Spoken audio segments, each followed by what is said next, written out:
নমস্কার, আমি অপরিচিত। আবার নিয়ে এসেছি আপনাদের সম্মুখে এক নতুন ভিডিও। চলুন শুরু করা যাক।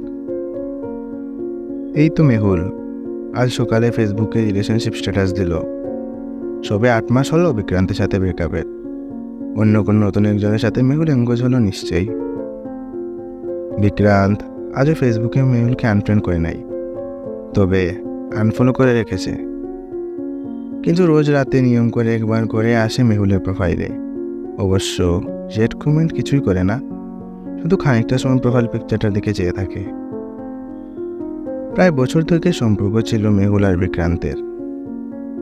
দুজনে একসাথে সারা জীবন থাকার পরিকল্পনাও করে নিয়েছিল।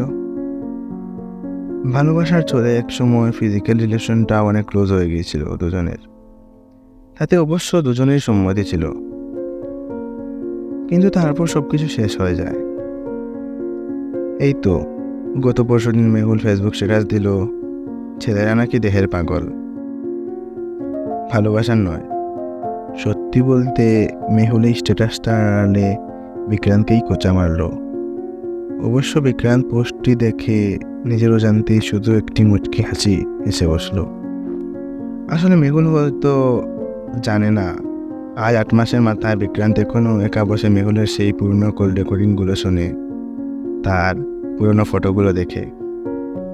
না জানি মেহুলের সেই দেহের পাগল প্রাক্তন প্রেমিক কেনই বা মেহুলের কথা শোনার জন্য পুরনো কল রেকর্ডিং শুনে, কেনই বা তার ছবিগুলো দেখে।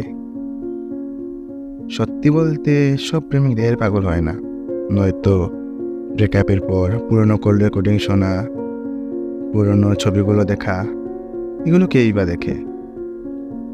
তাই এটাই ছিল আজ এই ছোট্ট গল্প।